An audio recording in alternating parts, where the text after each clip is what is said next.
Hello, everybody, and welcome back to the MASONRY Strong Podcast. Today, I'm joined by Gary Joyner. Gary, how you doing? Yeah, I couldn't be better. Awesome. So, Gary, how'd you get started in the masonry industry? Okay, so I quit college halfway through. I was tired of diagramming sentences and 1+1 is 2. So I answered an ad in the newspaper: construction labor needed, must have license. Okay. So I qualified. So it just happened to be a residential bricklayer, and he needed a laborer. And he was an alcoholic and didn't have a license, so I also had to be a chauffeur. So that's where it got started.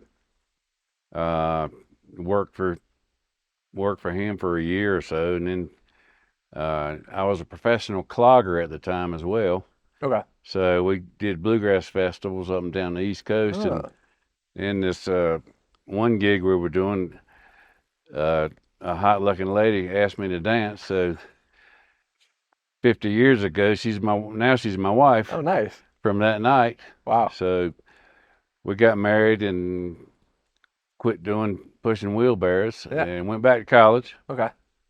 So then got out of college, finished college, and went to work for a general contractor. And then I said, well, shoot, I can do this on my own. So I started bricking houses. And Joyner Masonry was conceived in 1978. Nice.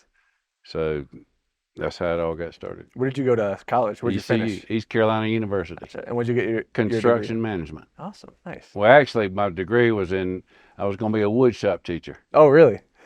So that didn't work out. That's funny. I'd have killed everybody because they wouldn't have listened to me. When did you get involved with the MCA? Well, I got involved with the MCAA through the North Carolina Masonry Contractors Association. Okay. That's how but directly answer your question, probably 12 or 15 years ago. Gotcha. And what's that experience been like for you over the 12 years?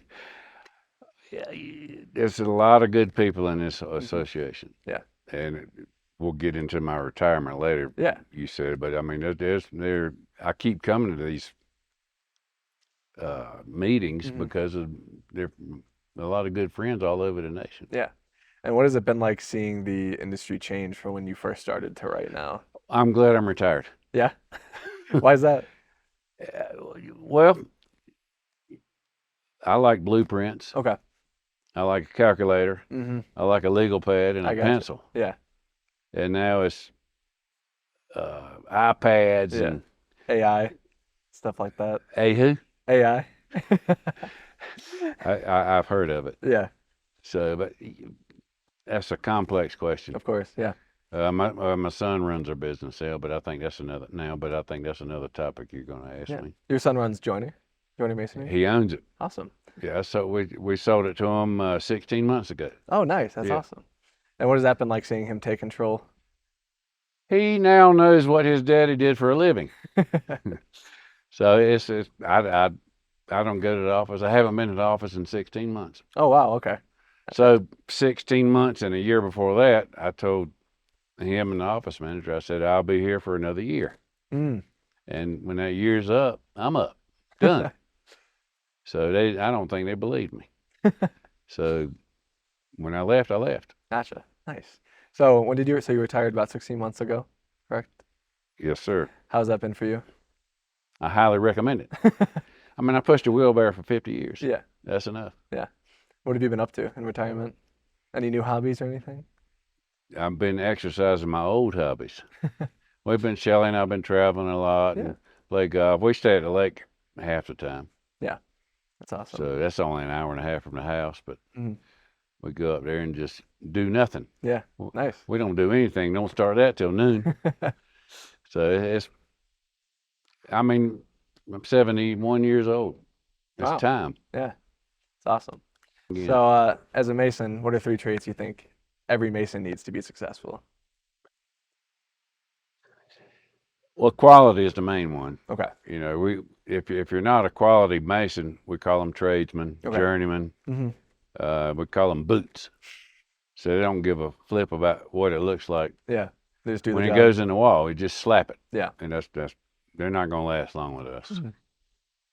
So if there's any, and there are leaders and they're chiefs and they're Indians. Yeah. So And we definitely need more Indians than chiefs Mm. because, like, if on a crew, you got a supervisor and you have like 20 Indians. Yeah. But the Indians put the product in the wall, and the chief supervises. Yeah. You know, the day-to-day activities. Yeah. Anything else? Well, not on that part, but I mean, I forget the second part of the question. As actually. a mason contractor? Well, but I'm a journeyman bricklayer. Okay. So back to when I went to work for this alcoholic bricklayer, well, I'd get caught up with the brick and mortar on the scaffold, and I'd get up there and practice spreading mortar. Yeah. So I became a laborer and then an apprentice and then a bricklayer and a journeyman bricklayer. And I said, well, shoot, I thought I can do this and I can do this. Yeah. So I did it from been doing that since 1978, Joyner Masonry. Yeah. And having been a mason contractor for as long as you've been, talk about the change in safety on the job sites and what that's been like. That's a big subject. Yeah. So an accident is an accident. It's not planned. Mm-hmm. It happens. So back in the day in 1978, when we first started, you'd be on a scaffold. There'd be no guardrails. But you were conscious you were in the air. Mm-hmm. And if a board broke, if it fell off a board and hit, it was an accident. Yeah. It's still an accident today, but it's a big deal today. And the accidents have been reduced by far. Yeah. So, I mean, that's an overall vague answer, but yeah, that's awesome. And having been with the MCAA for 12 years, what has that experience been like for you? Have you met a lot of new people? Well, my big deal with MCAA is the foundation. Okay. I raised a lot of money. We reached our goal 2 years ago, $5 million. Wow. And on one of the topics of discussion, you had down there junkyard dog. Yeah. That I was labeled the junkyard dog because I didn't have a problem asking people for money. Okay. And I raised a lot of money for that foundation. That's awesome. And it wasn't hard. Yeah. It was fun. Mm-hmm. I mean, shoot, if don't be whining to me about you can't do it. I mean, well, look how good the masonry industry was to you. So you need to give back to your industry. Of course. You just need to give back to it, and it worked. Yeah. Awesome. Outside of everything, I kind of asked you what you've been up to retirement, but do you golf at all? Do you like to get out of the house? You said you like to travel. Where you like to go? We travel. I golf. Oh, nice. Last June we were in Europe on a riverboat cruise. Ooh, very nice. That's just we stay busy. Yeah, it's awesome. And when we're not busy, we do nothing. Yeah. So it's rewarding. Yeah. Does your son ever call you with asking for any advice or anything Never. like that? Never. That's awesome. I mean, that's a good thing. Well, that means I might have done something right in training him. Yeah. Did you always think that the masonry industry was in his path, even as a kid, or? Well, that's an excellent question. I thought that our youngest son was going to be the mason. Oh, really? He's a chiropractor now. So, I mean, Chris is the one that's in the business now. Okay. He's been in it all his life. Yeah. So that's all he knew. Yeah. But a family business is a unique situation. Yes, of course. I mean, I've seen more so than not second generation and third generations fail. Yeah. And it's ugly. Yeah. And it hurts. Yeah.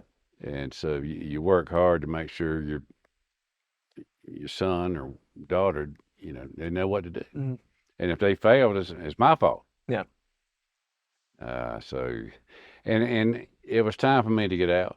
I didn't want, I didn't want him to keep hearing what Daddy said to do this and Daddy said to do that. Yeah. Well, sometimes Daddy ain't always right. I mean, it worked for me, but I can promise you, if you were my son, you'd want to do it different. Yeah.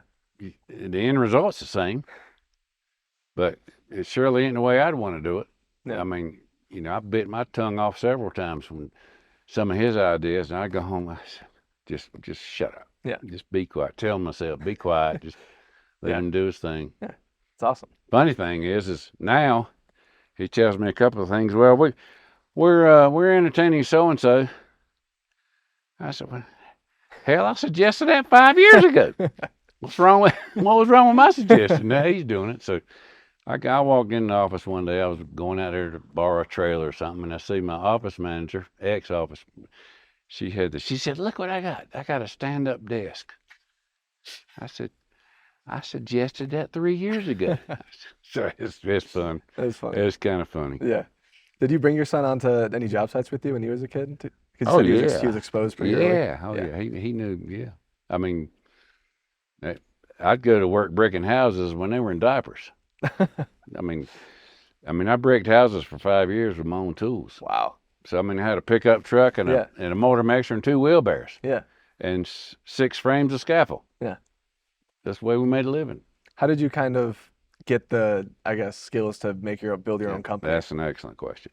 That's where, I know this is MCAA national, but North Carolina Masonry Contractors is the strongest state masonry association in the U.S. They're huge.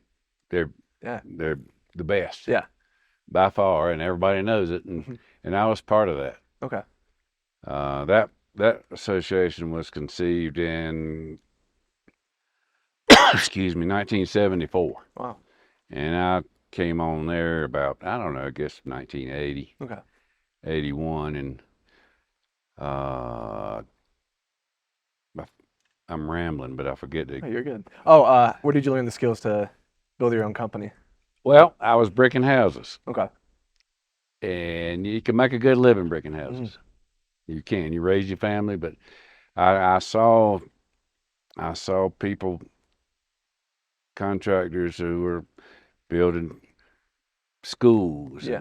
and I saw contractors who were members of MCAA. So I said, man, and bricking houses is boring. If you're laying brick day in and day out, it gets boring. It's satisfying because you can sit back and see what you've done that day. Exactly. So I said, man, I just did a lot of listening Okay. back then, and I prided myself in being surrounded by people who were not smarter than me, but they were on the next level. Gary, thank you for joining us today. I really appreciate it. It was a pleasure to get to know you. Thanks and for meet you. asking me. Yeah, of course. It's fun. Yeah, awesome. I'm glad you had fun. Well, we'll see you guys next time.